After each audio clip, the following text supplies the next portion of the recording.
Bismillahirrahmanirrahim. Alhamdulillahi Rabbil Alamin, wa salatu wa salamu ala nabiyina Muhammedin wa ala alihi wa sahbihi ajma'in. Allahun e falenderojmë për gjitha mirësitë të cilat i shfrytëzojmë e që jemi të vetëdijshëm për to, por edhe për ato tjerat të cilat ndoshta na mungon vetëdia e që e pranojmë se nuk i numërojmë dot. E falenderojmë edhe që na ka mundësu sonte të takohemi, të vazhdojmë shoqërimin tonë me ato mësime dhe udhëzime, respektivisht të vjelim fryte të këndshme nga kopshtet e dy sureve të ndritshme të Kur'anit që janë El-Beqara edhe Al-Imran. Tema e sonte ka të bëj, ose fillon një temë me një kapitull me thonë. Në këtë temë të vërtetat e imanit, dërsa sonte do të flasim për mundësinë që këto mësime dhe këto udhëzime na i japin për ta përjetu sa më mirë që është e mundun, në mënyrë sa më praktike dhe dobiprurse lidhjen tonë me Allahun e madhëruar. Në të vërtet, tonë e dim se kjo lidhje në mes robit edhe Zotit funksionon vertikalisht, edhe atë sa ma shumë shtohet për ulja, sa ma shumë shtohet për ulja, njëkohësisht edhe madhërimi. Ani pse do këtë që përritat distanca, në të vërteta e distancë shkurtohet. Pra, sa ma shumë ne e përulim vetën tonë, para madhërisë Allahut fuqiplot, sa ma poshtë që të përpiqemi me shku, duke e pranu sa ma tepër madhështinë dhe madhërinë e Allahut fuqiplot, realisht distanca nuk rritet, por zvoglohet. Praktikisht, ne e madhrojmë Allahun me ibadet, me namaz. Namazin e fillojmë me një gradualitet interesant. E fillojmë namazin duke qëndru në kam, pastaj gradualisht shkojmë duke u përull me një përkullje të lehtë që është rukuja, edhe aty i themi e madhrojmë Allahun duke thonë Subhane Rabbiyal Azim. I zhveshur nga çdo emet është Zoti im, i cili është shumë i madh. Pastaj ngritemi pe rukus dhe shkojmë në sejdë, e madhrojmë prap Allahun fuqiplot, jemi ul hala ma shumë se në ruku, e madhrojmë mbase edhe pak ma shumë se sa në ruku, nga se në sejdë themi Subhane Rabbiyal A'la, i zhveshur nga çdo emet ose i patmeta është Zoti im, i cili është më i larti. Dallimi në mes dhikrit të rukus edhe të sejdës, përveç dallimit në kuptim, në finesat kuptimit gjithsesi, është edhe në formulim, për arsye se në ruku themi El Azim, i madh, madhështor Allahu fuqiplot. Ndërsa në sejdë i themi El A'la, ma i larti, në superlativ. Do thonë në ruku munu me madhru Allahun, në sejdë përpiqemi hala ma shumë me madhru Allahun edhe. Pa dyshim që se cila prej këtyne dy gjendjeve, ashtu sikur edhe se cili prej këtyne dy dhikreve dhe madhërimeve të Allahut fuqiplot do të me i pas për jetimet e veta. Besimtari, pa dyshim që do të me u mundu që kur e madhron Allahun me e pas në ndërmend çka është të ba. Kur thu Subhane Rabbiyal Azim, me e ditë çka i të tha. Po jo thjesht me e ditë veç kuptimin e mendja me të ikë tjetër ka, por me u mundu një mend me e përjetuat madhështitë të Allahut fuqiplot. Besoj e dini një rregull interesant që në ruku nuk bëjmë lutje. Do të në ruku e madhrojmë Allahun. Pejgamberi sallallahu alaihi wasallam ka thonë: "Fa amma ar-ruku' fa'azzimu fihi ar-Rabb." Kur jeni në ruku, madhrojeni sa më shumë Allahun.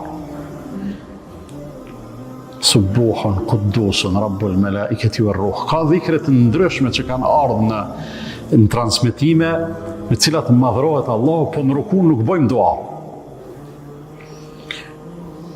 Ndërsa thot vazhdimi i hadithit, wa amma sujud fejtehidu fihi dua, ndërsa në sejdë kur jeni, atëherë angazhohuni, mundohuni, përpiquni, jepeni maksimumin në lutje. A thu pse? Mbase, për shkak se kur shkojmë sejdë e kemi arrit kulminacionin e afërsisë me Allahun fuqiplot. Pra, na poshtë Allahun nalt, na sa ma poshtë Allahun me madhru sa ma tepër, në logikat tona dhe në matematikat tona, po ato bin matematikat tona, si kur rritët distanca në të vërtet, pejgamberi sallallahu alaihi wasallam gjithsesi i mësume dhe i frymëzuar prej Allahut fuqiplot, na ka tregu se pikrisht në atë gjendje, në atë pikë, njeriu e arrin afërsinë më të madhe me Allahun fuqiplot. Edhe aty është momenti pastaj që njeriu me i shkarku të gjitha lutjet edhe kërkesat e veta. Me i shpreh dhe me i formulu të gjitha dëshirat,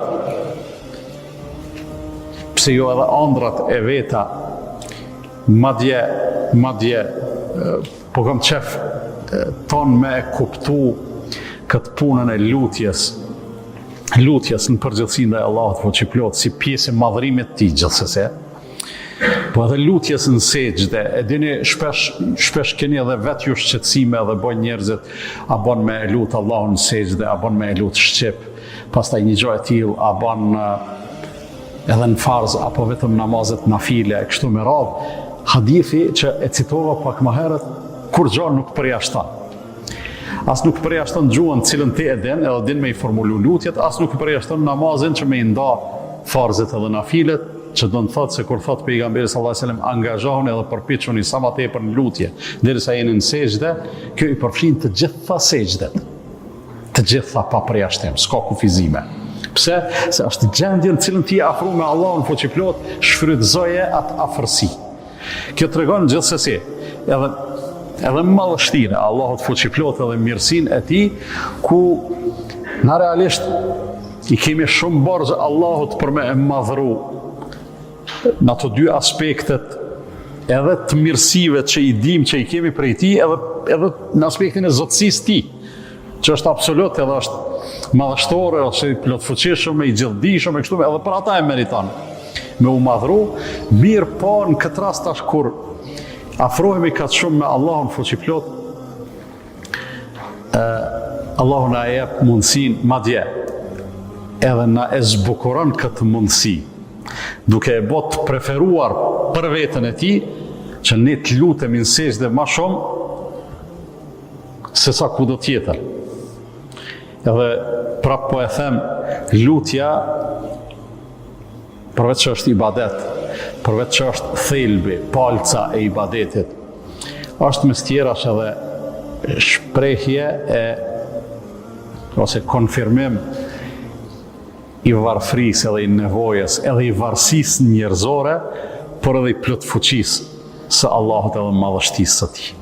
Dhe ibadetet në përgjithësi, ritualet në përgjithësi, e filluar me ruku edhe me sejdë, po të gjitha pa përjashtim, pikrisht këtu duhet të na çojë.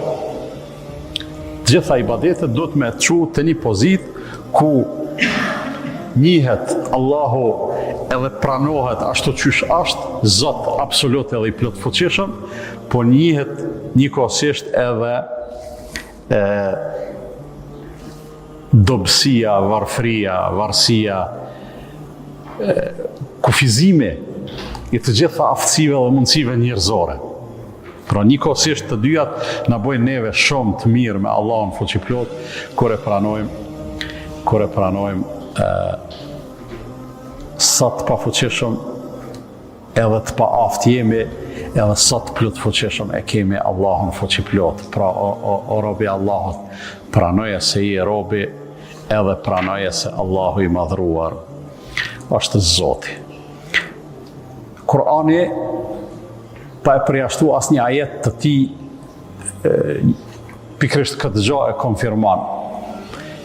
Po suret Bekara edhe Ale Imran, për cilat jena të fol, ose jena të mundu me thonë diçka, shumë bukur edhe shumë anshëm e nënvizojnë një gjatë tillë.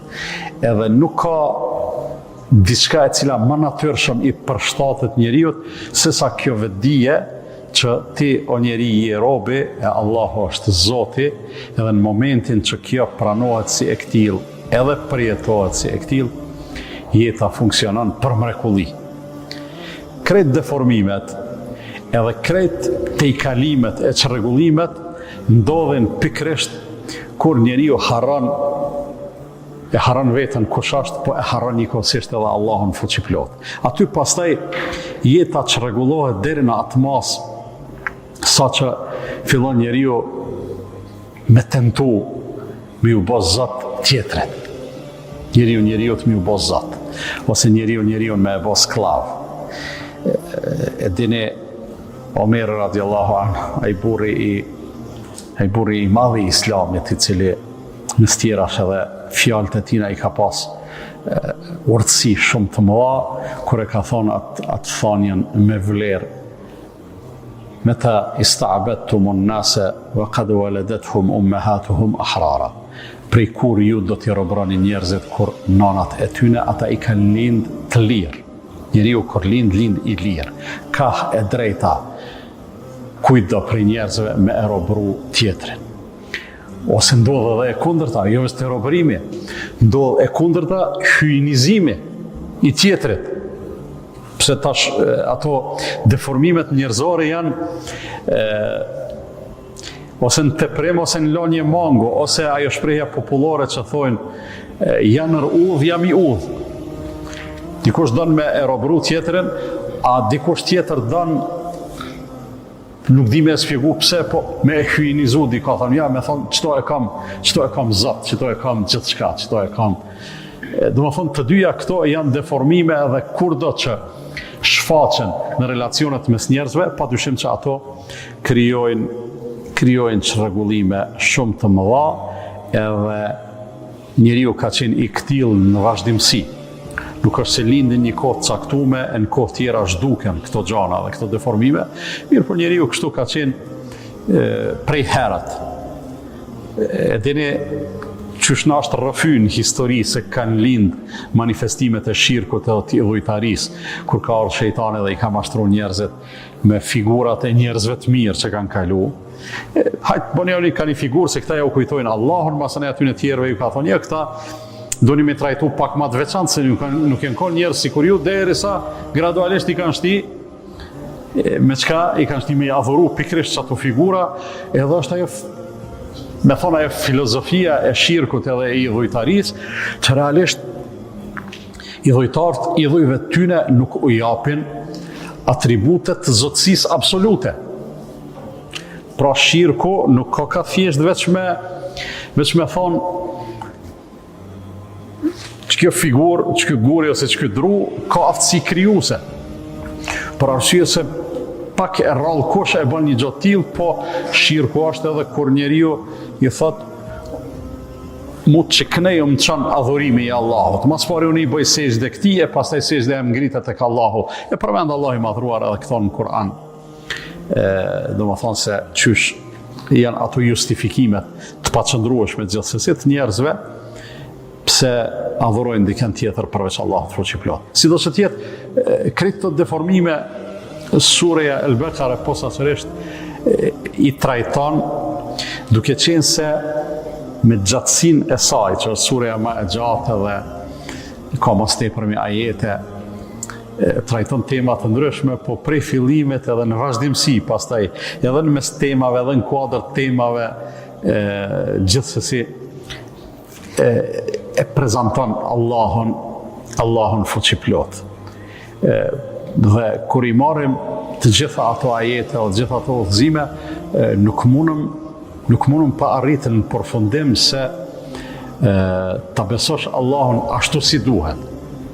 Është obligimi primar, parsor, po edhe më i madh dhe më i rëndësishmi i secilit njeri.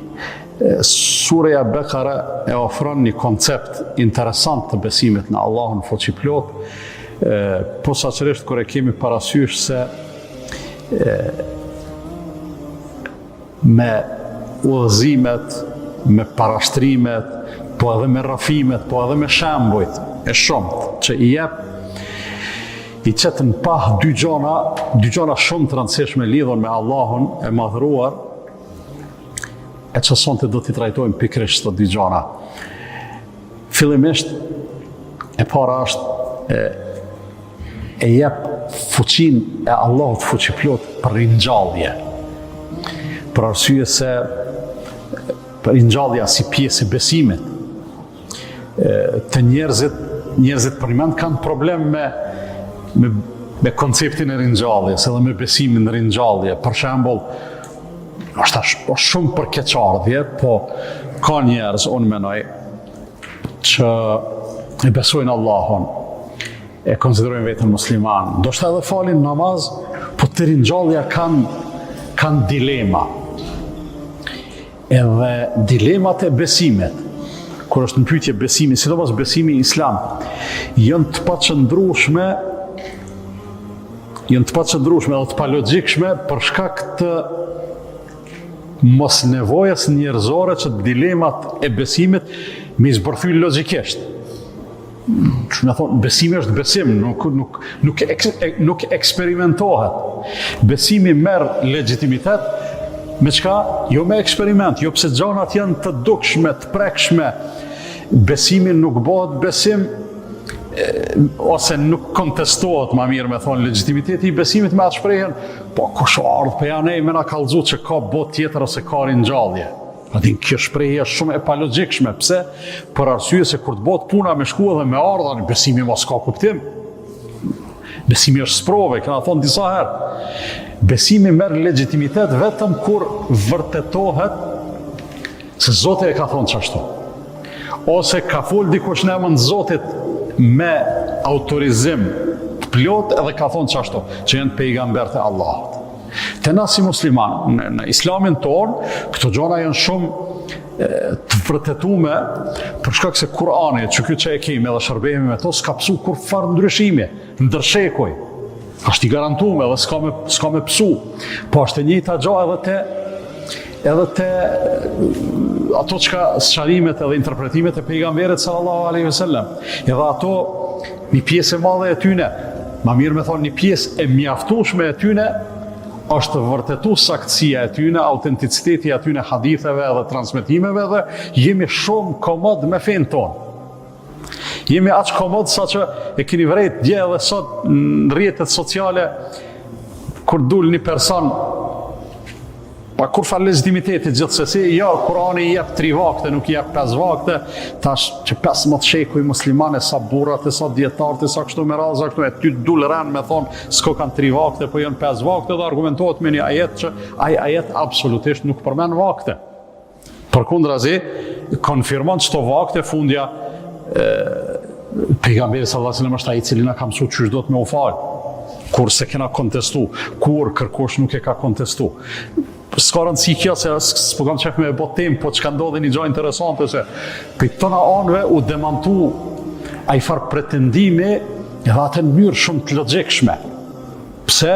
Për arsye se për një me islami ta ofron këtë komoditet. Nuk mundet dikosh me ardhë, me i pas edhe këtë titujt akademik të dunjas, me ardhë edhe me të bo vezvese ty me thonë, a thumare, mos ira bo bodal, na që pi falën 5 vakte. Ose mos o konë një me aji shurdhani që në vend 3 ditve, 30 dit ka thonë Ramazani. Ati kësi vezvese nuk do të me leju njeri i meqon. Ati që Allah i madhnum ja ka thonë 2 kokra men. Nuk do të me leju dikush me bo kësi vezvese. Pse? Për arsye se ato e në pralla që kur në dunjo kërkush si ka përmen, i kanë trillu njerëzit edhe masanej neve monohen me na shit men.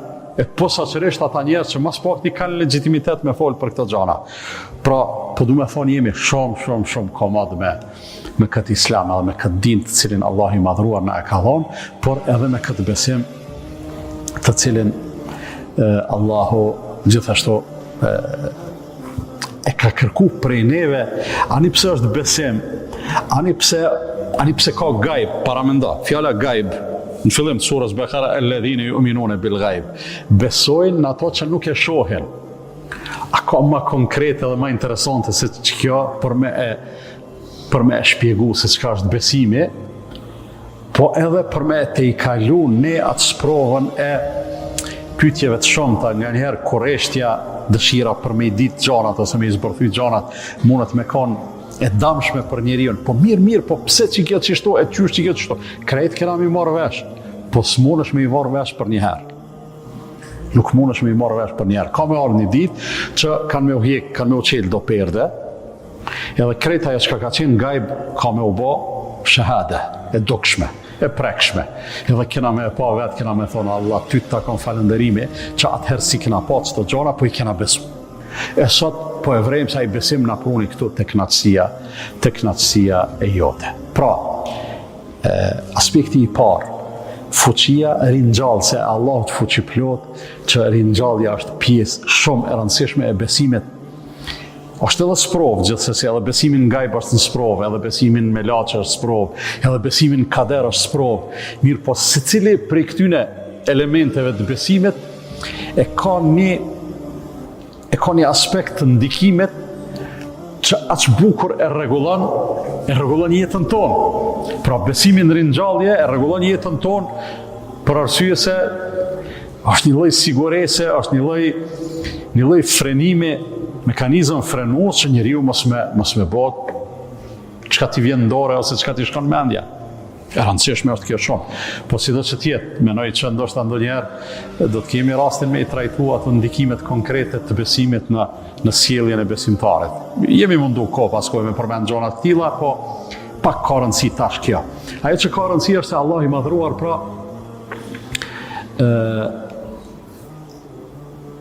na tregon, madje shumë na tregon surën Bekare, aftësinë e tij për me ringjallë. Na tregon me shembuj shumë konkret. Pra nuk janë krejt vetë gjana që duhet me i besu, edhe pse më e rëndësishme është na me besu. Menoj që besimin më të fuqishëm e ka pikërisht ai person i cili s'ka nevojë me amu shmena. Për to mjafton, a ka thonë Allahu një gjatë tillë, o kry muhabeti. Kjo është ajo drejtja e atyne sidikëve, sidikinve, që konë Ebu Bekri. Ebu Bekri, e dini, kërë ka qenë pejgamberi sallallahu alaihi wasallam ato udhëtimin në qiell, edhe hala pa e pa pejgamberin alayhis salam, ata do armiq, do njerëz, jo miqësor ndaj pejgamberit sallallahu alaihi wasallam, po i thonë, a penina ai shoku vetë çka po thot jam kon prom në qiell. Ebu Bekri çka kon rahat me besimin e tij, ka thonë, nëse ai e ka thonë që u kon në qiell, unë besoj që u kon në qiell. S'ka muhabet ma të thjesht për me e pa se sa konkret do të me konë besime edhe sa i fuqishëm edhe i paluhatshëm, do thëmë, kur njeriu beson edhe nuk nin nevoj me u thellu për me konfirmu besimin e vetë. A nëse eventualisht pastaj dikush del edhe i zbërthen do gjona kështu e kështu, sigurisht që njerëzve ushtohet besimi. Allah e ka përmend edhe mundësinë që njerëzve të mirë të ushtohet besimi.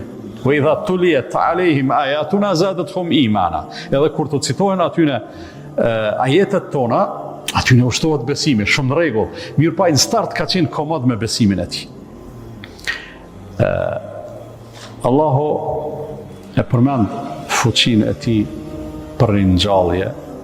Edhe e jep shembullin e asaj që njerëzit e shohin për çdo ditë. Të gjithë njerëzit pa përjashtim. Nëse supozojmë se ka një njeri që jeton dikon në një zonë rurale, dikon krejt larg prej civilizimit, edhe po supozojmë s'ka mujt me ni kur as për besim, as për kur gjo, edhe ai e sheh për ditë fuqinë e Allahut për ringjallje. Qysh? Në pranverë, mbin bimat, shkojnë të urri, dikun vjesht, shkojnë të marrë të poshtë, dikun, do më thonë, ndimën, zhduken fare, në pranverë prap i njëti cikër, ringjallën. Dhe Allah i madhruar pikërisht këte në urdhrin e parë, si mbas renditjes aktuale të surës Bekare, urdhri i parë është në ajetin 21, Allah thotë, ja juhen nas, o budu rabbekum alladhi khalaqakum, o ju njerëz, adhureni Zotin tuaj, i cili ju ka krijuar juve, alladhina min qablikum la'allakum tattaqun, i ka krijuar ata para jush në mënyrë që të bëheni të devotshëm. Urdhri. Që është urdhri i parë në Kur'an, si t'jani që me lexu Kur'anin rën, pe Fatihas, te ajeti 21 surës Bekare, përballesh me urdhresën e parë. Ajeti 21, në ajetin 22 Allahu thot alladhi ja'ala lakumul ardha firashan was samaa binaa. Ai i cili u bani juve tokën shtroi e qiellin mbuloi. Wa anzala minas samaa'i ma'an, dhe prej qiellit lëshoi ujë, fa akhraja bihi min ath-thamarati rizqan lakum. Edhe me atë ujë Allahu i madhruar prej fryteve të ndryshme nxorri qiti. Furnizim për juve, rizq për juve. Dhe në fund thot, fela taj'alu lillahi andadan wa antum ta'lamun. Andaj veç çto kur të shihni, edhe kur të bindeni se çto veç Allahu e bën, askush tjetër, mos krahasoni kërkon me Allahun, duke qenë jo të vetëdijshëm. Mos i jepni kërkujt as cilësi, as atribute, as çka do të qoftë, krahas Allahut të madhruar. Andaj ky proces i thjesht që po them ne e shohim për ditë edhe e shohim të gjithë ne, e shohim të gjithë njerëzit, është një dëshmi e thjesht por shumë logjike se ai Zot i cili e ringjall tokën, e ringjall dunjan çdo vit. Ai na ringjall edhe neve kurdo që don. Fundja e dim që funksionon ajo logjika, krijimi i parë është më i mrekullueshëm se sa rikrijimi. Në ka kriju Allahu sefte, kjo është shumë e mrekullueshme se sa me na ringjall. Për Allahun si imagjinohet kur gjë e pamundshme, mirë po për logjikën tonë, që me thonë më interesant është që na ka kriju se që ka me na ringjall. E gjithë ky proces, edhe në botën bimore, edhe në atë shtazore, edhe në atë njerëzore, është dëshmi e fuqisë Allahut për me kriju. Ka ardhur në hadith pejgamberit sallallahu alaihi wasallam, të cilin e shënojnë Buhariu dhe Muslimi nga transmetimi e Abu Hurajras radhiyallahu ta'ala an, i cili thot, ka thonë pejgamberi sallallahu alaihi wasallam, bejnë nefkhatejni 40, mes dy fryrjeve të surit. Suri është një buri e madhe, nuk e imagjinojmë dot formën e saj, po çështu ka ardhur në përshkrime, që Allahu e ka caktuar një melek, Israfilin, s'ka tjetër puna i pas madhërimit të Allahut veç ka me i fry surit 2 herë. Herën e parë për me u shkatrun dynjaja, herën e dytë për me u ringjall. Edhe Abu Huraira ka thonë pejgamberi sallallahu alajhi wasallam, mes dy fryrjeve të surit ka 40, i kanë thonë sahabët, ose ata që e kanë një hadithin, 40 ditë, ka thonë si u them dot. A 40 muaj, si ja u them dot. A 40 vjet, si ja u them dot. Komentatorët, dietarët kanë thonë, mbase Abu Huraira dhe nuk e ka ditë çka janë pyetje 40, a 40 ditë, a 40 muaj, a 40 vjet, fundit s'ka rëndësi. Se me pas rëndësi e këshum marrë vesh, po kryesorja thot, mes dy fryrjeve të surit ka 40, shkatrohet çdo gjë, edhe të njeriu. Përveç asoj kockës aty ashtit në fund korrizit, nuk e di ç'fjetojnë dok. Hajtë, s'po të ngërshtaj. E dente. Po, ajo nuk shkatrohet edhe prej asoj pastaj fillon rikrijimi, ringjallja. Interesante. Po, ndoshta nuk, edhe si të e kuptu shumë interesant une, po që mua dhe së më banë shumë përshtypje që ajo sprishet e pejsaj fillon rikrijimi, por shkak se ajo Allah që e ka kriju sefte që ato për një mend është i mrekullueshëm, edhe krijimi i tij është i mrekullueshëm. Do thonë, jemi shumë të bindur në këto gjëra të cilat i ka thonë pejgamberi sallallahu alaihi wasallam. Sigurisht në surën Bekare janë rrafime interesante, do t'i përmendim me rënë që ku i quajë rrafimet e ringjalljes, edhe për një mend ne derisa e lexojmë surën Bekare si kapitull të veçantë. E kemi përmendur në fillim, nëse ju kujtohet, që vitet tona kanë kalu njerëz me nam. Abdullah ibn Omeri, vitet tona ka kalu në studimin e surës Bekare. Edhe kur e ka përfundu, ka bo zjafet.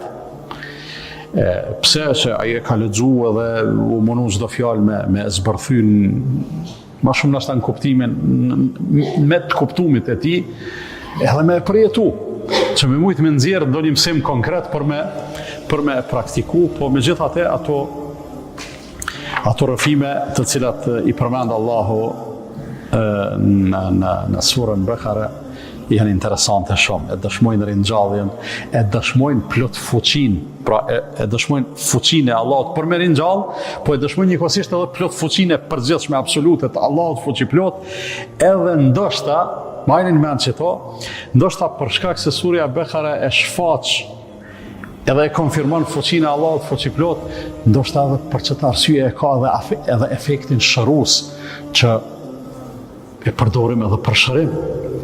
E lexojmë në shtëpit tona, e lexojmë aty ku lexohet surja Bekare, ik shejtani, kështu me radhë zgjidhen shumë probleme. Pse? Për arsye se në këtë surë vestira është edhe përmbajtja, pra e ka ndikimin e vet se Allahu paraqitet i plot fuqishëm. Rrëfimi i parë. Të rrëfimi për Musajin alayhi salatu wassalam, të ajetet e 50 dikon, po konkretisht për këtë rrëfim i kemi ajetet 55 dhe 56. Dikosh prej popullit vet i tha Musait alayhi salatu wassalam, i tha: "Ja Musa, len nu'mina laka hatta nara Allaha jahra." O Musa, na ty po të shohëm, i pam plot mrekulli, e pam edhe detin edhe ato, po megjithatë nuk dojna me besu derisa të mos na shfaqet Allahu që me e pa na me sytë tonë. Kërkesë e madhe, me thonë serioze, ma mirë me thonë e rrezikshme, po lyp diçka kogja sfiduse, edhe në këtë rast sa herë kanë bërë njerëzit si gjalla janë përballë me pasoja shumë të rënda. Kur kanë lyp për shembull për popujt, a mundet Zoti me e bë çito, Zoti mundet me e bë gjithsesi, po masani me bë mos me besu jo, e pat puna e juaj. E këtyne për mos m'jau çut sfidën deri në fund, Allahu fuqi plot, i thanë: "O Musa, të besojmë ty derisa të mos e shohim Allahun." Allahu hiç pa ju dhënë përgjigje, fa akhadhatkumus sa'iqatu wa antum tanzurun. Ata duke qenë në ato momente Allahu e dërgon një rufe. Edhe ajo rufe çka ban? I myt të gjithë çata njerëz që kanë çato që e kanë pasur të kërkesë. Krejt i myt. Në vendin e. Pastaj Allahu thotë: "Thumma ba'athnakum min ba'di mautikum la'allakum tashkurun." E pastaj Allahu thot, duke qenë se ata nuk e kanë pas e gjelin, kanë pas halame e tu, po për shkak të asaj kërkese Allahu e çoi atë rufe dhe i mbyti, e tash për me e plotësu e gjelin, thot Allahu u ringjalli. Ju ringjallëm edhe njerë mbas vdekjes suj, edhe ju dha mundësi që t'jeni mirë njohës, ta dini Allahun, ta pranoni, ta adhuroni e kështu me radhë. Edhe kjo është një dëshmi e ringjalljes, madje komentatorët e Kuranit thonë se Allahu i ka myt për një herë, po nuk i ka ringjall për një herë. Pse? I ka ringjall nga një që pjesa dërmuese e tyne me kon dëshmitar të asaj mrekullie e cila po ndodh. Që me i pas në ringjall gjithë për një herë, se këshim pa njëri tjetrin të u ringjall. Aty mundu me thonë logjikisht, ndoshta veç ati të parit që u ringjall, i ka hup mundësia me e pa dikon të u ringjall. Në numër ndoshta të madh njerëzve kjo pak ka rëndësi, po kryesorja pjesa dërmuese e kanë pa procesin e ringjalljes, edhe derisa Allahu i madhruar e përmend këto në Kur'an, kjo për një me ka ndodhur. Rrëfimi i dytë është rrëfimi prapë në surën Bekare, madje është rrëfimi prej cilit kjo sure edhe e ka marrë emnin, kur Musa alayhi salatu wassalam i thotë popullit vet, Allahu po ju urdhon me therrë një lop. Ai vazhdon rrëfimi me ato pyetjet e përgjigjet e stërhollimet e Beni Israilve, po ajo që është me rëndësi, Allahu në ajetin 73 thotë: "Faqul nadribuhu bi ba'dhiha." Edhe ju tham pastaj me një copë të asaj lope të therrne, me e prek atë të vdekunin, se një i vdekun, i vram, s'po dihet kush e ka vra, tash mas i pejgamberi gjallë, hajtë të këqyrëm Allahu let na e zbulon, edhe vjen hesapi me një copë të asaj lope me e prek atë vdekunin, edhe ai i hap sytë edhe tregon kush e ka vra. Allahu thot: "Kedhalika yuhyi Allahu al-mauta wa yurikum ayatihi la'allakum ta'qilun. Thot kësaj Allahu i ringjall të vdekurit edhe ja u bën të qarta dhe të dukshme juve argumentet e veta në mënyrë që ju të bëheni të mençur edhe të logjikshëm. Ky është pra rrëfimi i dytë. Rrëfimi i tretë është në ajetet 243 e matutjet surës Bekare, ku Allah i madhruar e përmend prap disa njerëz prej Beni Israelve që ka ra një epidemi në vendin e tyne dhe përreth tyne dhe tash ata prej frikës të madhe edhe prej demek ju ka mush menja që na tash ikim prej vdekjes, shkojmë një vend se atje është vend i shëndetshëm, s'ka epidemi atje, ndërsa kur kanë mri atje sa po kanë mri edhe janë ditë sigurt dhe ju ka mush menja që janë ik prej vdekjes, Allah ju ka thonë mutu, vdesni, edhe me atë urdhën kanë vdek, thumme ahjaho, e pasaj Allah i ka ringjall prapë. Do thonë i ka vdek, i ka po me vdek, edhe i ka ringjall. Edhe Allah thot inna Allah ledhu fadlin ala nasi walakin akthara nasi la yashkurun. Allahu ka shumë mirësi për njerëzit, por e meta e njerëzve është se shumica e tyre nuk falenderojnë. Rrëfimi i katërt, që është prapë në surën Bekare, përmendet në ajetin 259. Pra mas ajetul kursis janë 3 ajete, pastaj i katërti mas ajetul kursis, i 259, pra fen Allahu për një person, thët, au kelledhi merra ala qarjetin wa hiya khawiyatun ala urushiha. Ose sikur se shembulli i atij i cili kaloi ka një vendbanim totalisht i rënum edhe i shkatrum. Khawiyatun ala urushiha i bjen i kthym përmbys, pra edhe gërmadhat të pakta. Ti jetë që ka pas jetë, po qatë që i shkatrum, sa që ky personi nuk ka mujt me paramendu që, do thënë, e ka pas që ka pas jetë, po s'ka mujt me paramendu që çdo do të ketë jetë pësërish, edhe një herë tjetër. Edhe në ato momente prej habis të madhe, nuk ka pas dyshim, për arsye se bëhet fjalë për një person i cili më e pakta përshkruhet si njeri i mirë,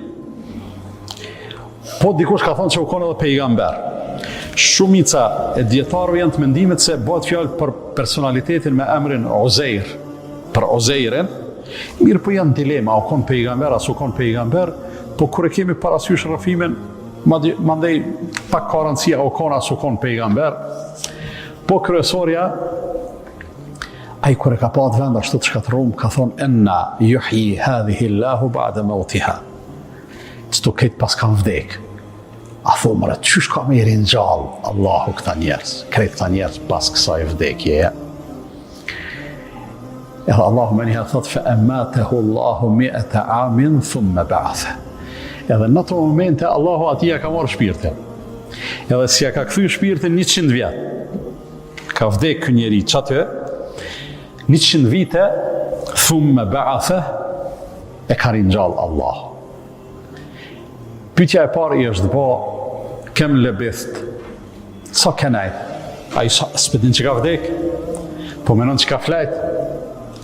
Sa kenajt, valla thot kom najt një gjysdite, maksimumi 1 ditë. I thot, bel lebith të mjet e am. Jo, 100 vjet kenajt, shtu pa shpirt, i vdekun i e kanë, jo i flajton, po i vdekun. Edhe tash aty në konë vërtet 3 gjana, po 2 që ky o konë me to të mrekullueshme edhe interesante. Se Allahu i thot, shife që ke pas ushqime dhe pije, s'ka ndryshu kur gja. A aty, në tonë e dim se ushqime mas shpejti prishet. Ushqimet që njeri i merr me vete, kryesisht kanë afat të qëndrueshmërisë të shkurt. Allahu po i thot, 100 vjet kenajt, këqyre ushqime, s'tu ka prish. E po mirë, ka mujt me thonë, tjo Zot, masi ma ki marrë shpirtin 100 vjet, i ke rua dhe këto 100 vjet. A ma thot, këqyre gomarin tanë. Ty edhe gomarin kena me të bo shembull për njerëzit, edhe fillan, Allahu i madhro, kër e këqyra i gomarin, i kanë met veç eshnat dikush prej komentatorëve, thot, eshnat të bardhë që kanë vezullu, kanë shkëlqy, sot këtia kanë marrë syt, edhe Allah po i thot, vazhdo me shiku. Edhe ata eshna kadal të vesh me mish, pastaj të vesh me lkur, pastaj kadal të fillu me lëviz, derisa u kthy gomarit, tamam të shukan. Edhe krejt kjo një perimetër shumë të ngusht për rreth ti, kur u çu ky në kom, e pa që ai veni nuk ishte më qysh e ka pa. Pse? Për arsye se e kishte pa krejt të rënum edhe shkret, ndërsa tash e pa atë vend plot të gjallëri. Komentatorët thonë se bëhet fjalë për Beitul Maqdisin, për Kudsin, i cili është shkatru pikërisht në atë kohë, kur ka qenë Ozeri, është shkatru totalisht, edhe ky është habit. Qysh ka me ringjallë Allahu këtë vend?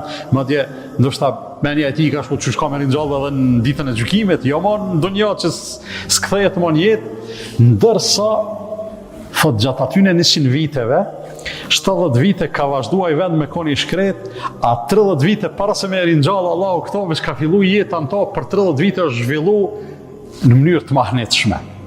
Edhe i ka pa njerëzit aty të gjallnu, kanë marru shtëpia, kanë qelë dyqane, si janë më gërmadhat, rrugët e rregullume, jeta po funksionon për mrekulli, edhe në fund fare, Allahu thot në fund të ajetit, felemma tebayyana lahu qala a'lamu anna Allaha ala kulli shay'in qadir. Kur i pa krejt të gjana, tha, e di, s'tha qëtash po e marrë vesh, po tha, e di që Allahu gjithçka mund me bo.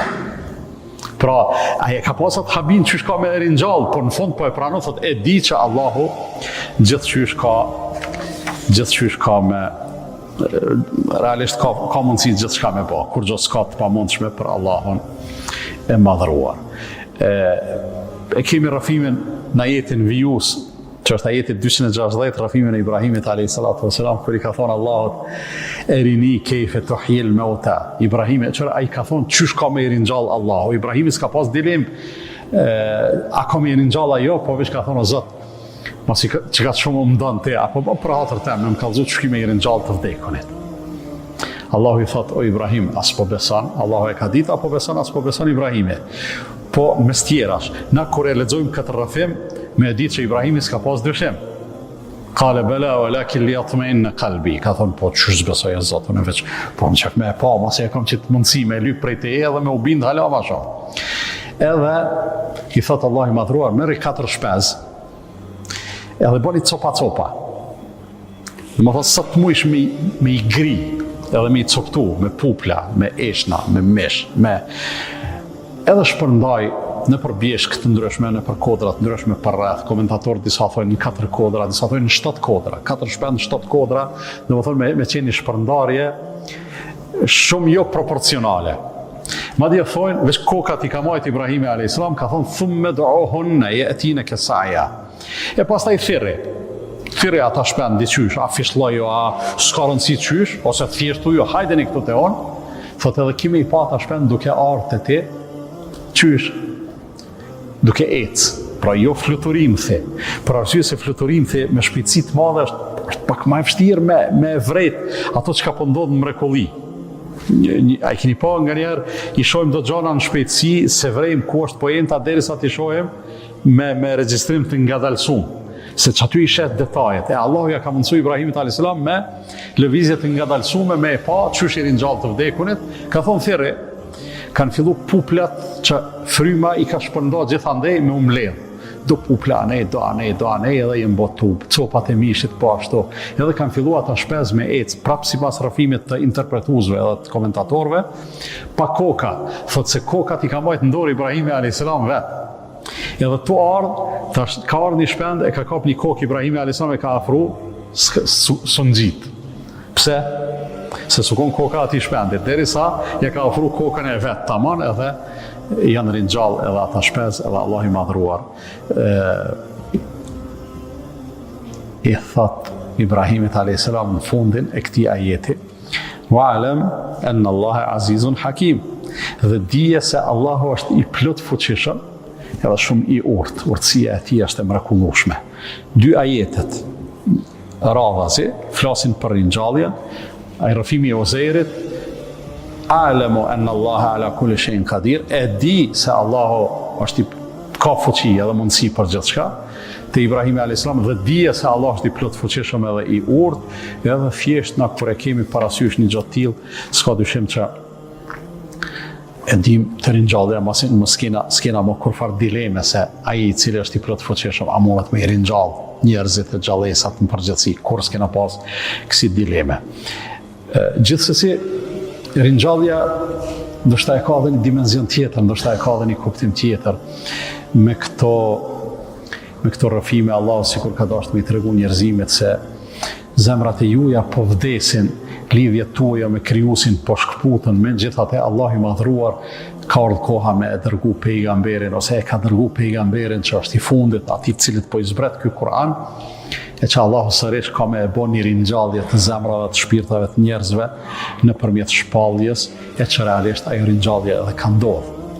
Në tonë edhim sa larg o ka njerëzimi prej rrugës e Allahut fuqiplot, me ardhjen e pejgamberit sallallahu alaihi wasallam, njerëzimi i është kthy Zotit sërish. Pastaj ka oscilime, ramje, ngritje, domethënë në rrethana dhe në situata të ndryshme, po prapë se prapë Allahu i madhruar i ringjall njerëzit edhe në këtë aspekt. Allahu kur i qetën pah këta shemboj, këto dëshmi të plot fuqisë së tij, mes tjerash edhe neve si besimtarë, si musliman, na e ka dhënë konceptin e drejtë të Zotit të plot fuqishëm, i cili dallon prej konceptit të Zotit të idhujtarëve, që nuk është i plot fuqishëm, apo të Zotit të krishterëve, që gjithashtu nuk është i plot fuqishëm, apo Zotit të jahudive, i cili gjithashtu nuk është i plot fuqishëm. Koncepti i Zotit është interesant, nuk mjafton, për atë arsye themi shpesh, nuk mjafton me thonë besoj që Zoti ekziston. Kjo është një hap i parë, është ndoshta një para hap. Mirë po me thonë, në rregull ti beson që Zoti ekziston, po a beson, ç'e beson atë Zot, ç'e koncepton ti atë Zot, aty pastaj ka shumë punë që duhet me besu njeriu.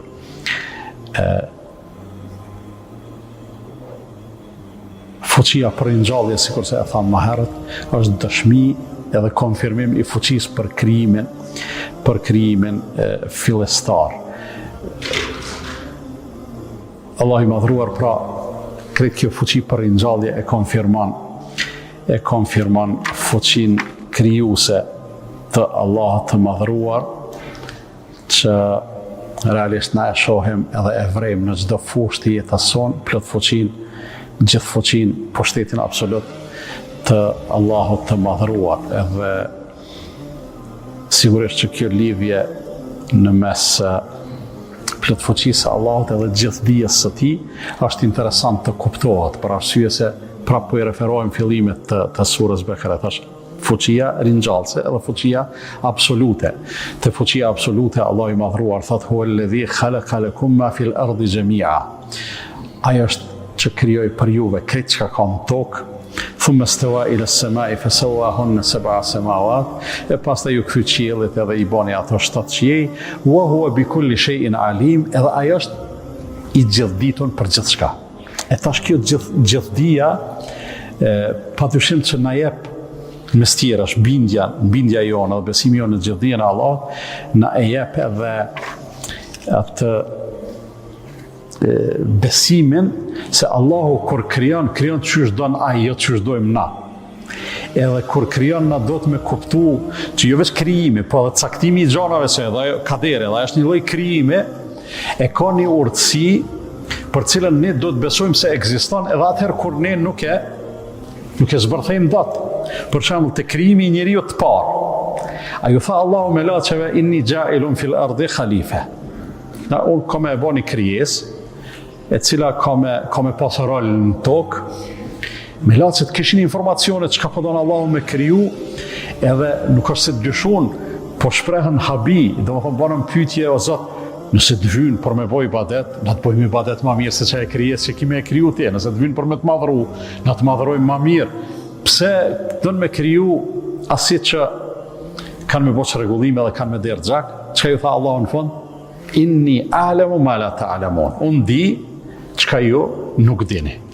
Edhe tash në kuadër të asaj na mundu me bë përpjekje me zbërthy diçka, edhe pse prapë mbetet Zoti dinë na nuk dim, po Allah ka ditë që ka me kriju pejgamber, ka me kriju njerëz të mirë, ka me kriju dëshmor, ka me kriju asi që e madhrojnë Allahun shumë e kështu me radhë, edhe është një farë urtësie e cila padyshim që njeriu e bën të besojë më fuqishëm në Allahun fuqiplot. Mungesa e urtësisë, pastaj edhe te njeriu e bën atë potencialisht aq pak pushtet sa ka njeriu tash në këtë rast, aq pak pushtet sa ka me lyp me u katrif të zotësia, që ka pas në histori raste, për shembull, pak pushtet i ka dhënë Allahu faraonit, hyjëm me thonë unë jam Zot. Pak i ka dhënë Nimrudit, hyjëm me thonë unë jam ai i cili jap jetë edhe marr jetë. E Ibrahimi alayhi salatu wasalam për mos me zgjatë mohabet me to, i ka thonë në rregull, nëse ti jep jetë edhe merr jetë, hajt pra, se Zoti jam e bën diellin me lind prej lindjes. Nëse ti je Zot, hajt bane le të lind, ka perëndime. Çka thot Allahu, fe buhit alladhi kafar. Ka mbet pa fjalë mohuesi.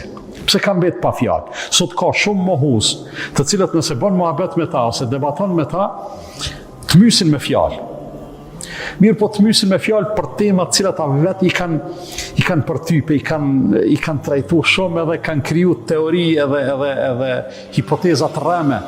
Mirë po kur vjen puna te zotësia kështu me radhë njëri s'mundet me dhon fjalë për arsye se s'ka logjik me qenë Zot e mos me qenë i plot fuqishëm, dhe Allahu pastaj na i përshkruan fuqinë absolute edhe krijuesit të Allahut fuqiplot në ajetet 163, 164, 165, mes tjera shku e përmend edhe vërtet në krijimin e qiejve dhe të tokës, në ndryshimin e natës edhe ditës, lundrat që lundrojnë në përdet, në atë që ju bën dobi njerëzve, pastaj atë që Allahu zbret prej shiut në tokë e ringjall tokën, kështu me këto argumente janë për ata njerëz të cilët besojnë.